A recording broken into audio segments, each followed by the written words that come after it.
ओशो का कथन, जिनको तुम जीवन में सफल देखते हो ये वही लोग हैं जो प्रेम के बिना जी रहे हैं। मानव जीवन में प्रेम और सफलता की अवधारणाओं पर एक गहरा दृष्टिकोण प्रस्तुत करता है। ओशो के अनुसार आधुनिक समाज में सफलता को आमतौर पर बाहरी उपलब्धियों, धन और शक्ति से मापा जाता है, लेकिन यह सफलता अक्सर प्रेम और आत्मीयता की कीमत पर आती है। ये विचार एक चेतावनी भी है कि बाहरी सफलता प्राप्त करने में हम अपने भीतर की सच्ची खुशी और प्रेम को खो सकते हैं। नंबर 1, बाहरी सफलता और आंतरिक शून्यता। ओशो कहते हैं कि जिन लोगों को हम समाज में सफल मानते हैं वे अक्सर अपने अंदर एक खालीपन महसूस करते हैं। वे बाहरी सफलता प्राप्त करने के लिए अपने जीवन में प्रेम, रिश्तों और आत्मीयता को त्याग देते हैं। इस प्रकार की सफलता केवल बाहरी है और आंतरिक संतोष या शांति प्रदान नहीं करती। नंबर 2, प्रेम के अभाव में संघर्ष। ओशो के अनुसार जीवन में प्रेम का अभाव व्यक्ति को भावनात्मक रूप से कमजोर बना देता है। बिना प्रेम के व्यक्ति जीवन को पूरी तरह से नहीं जी पाता और यह अधूरापन उसे भीतर से कचोटता है। वे बाहरी सफलता के लिए संघर्ष करते रहते हैं लेकिन अपने भीतर की कमी को कभी नहीं भर पाते। नंबर 3, सच्ची सफलता का अर्थ। ओशो के दृष्टिकोण से सच्ची सफलता वह है जो बाहरी उपलब्धियों से नहीं बल्कि आंतरिक संतोष और प्रेम से मापी जाती है। एक प्रेमपूर्ण व्यक्ति सच्ची सफलता का अनुभव करता है क्योंकि उसे बाहरी चीज़ों पर अपनी खुशी या पूर्णता निर्भर नहीं करनी पड़ती।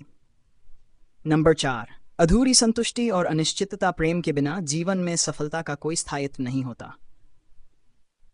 ओशो मानते हैं कि जो लोग केवल बाहरी सफलता के पीछे भागते हैं वे हमेशा एक असुरक्षा में जीते हैं और उनकी संतुष्टि कभी पूरी नहीं हो पाती। वे अधिक पाने की लालसा में लगे रहते हैं लेकिन ये कभी भी उन्हें आंतरिक शांति नहीं दे पाता। नंबर 5, प्रेमहीन सफलता का अंतहीन चक्र। ओशो समझाते हैं कि जिन लोगों ने प्रेम के बिना सफलता पाई है वे एक अंतहीन चक्र में फंसे रहते हैं।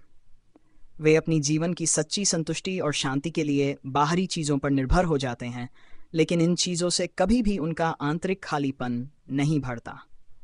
नंबर 6, प्रेम और सफल जीवन का संतुलन। ओशो का ये विचार इस ओर संकेत करता है कि जीवन में सच्चा संतुलन तब आता है जब हम अपने लक्ष्य, सपनों और इच्छाओं का पीछा करने के साथ साथ प्रेम और संबंधों को भी महत्व दें। प्रेम के बिना हासिल की गई सफलता लंबे समय तक संतोष प्रदान नहीं करती। नंबर 7, आत्मस्वीकार्यता और प्रेम। ओशो बताते हैं कि सफलता से पहले आत्मस्वीकार्यता और प्रेम की आवश्यकता है। यदि कोई व्यक्ति खुद से प्रेम नहीं करता तो वह दूसरों से भी सच्चा प्रेम नहीं कर सकता।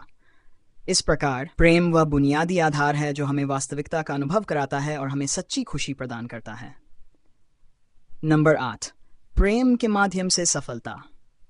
ओशो ये भी कहते हैं कि प्रेम के माध्यम से पाया गया कोई भी लक्ष्य या सफलता स्थायी और संतोषजनक होती है क्योंकि तब व्यक्ति अपनी उपलब्धियों से जुड़ा महसूस करता है और उन उपलब्धियों का महत्व उसे अहंकार से परे जाकर वास्तविक खुशी देता है।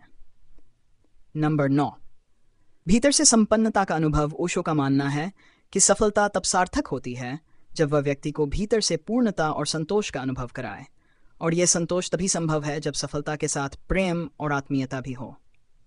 नंबर 10, समाज की धारणा और प्रेम की कमी। अंत में ओशो हमें यह बताने का प्रयास करते हैं कि हमें समाज की उस धारणा को चुनौती देने की आवश्यकता है जो केवल बाहरी सफलता को महत्व देती है। हमें अपनी जिंदगी में प्रेम और आत्मीयता के महत्व को समझना चाहिए क्योंकि सच्चा सुख बाहरी चीज़ों में नहीं बल्कि हमारे भीतर प्रेम में निहित होता है। ओशो का ये विचार हमें यह समझाता है कि केवल बाहरी सफलता पाना ही सब कुछ नहीं है।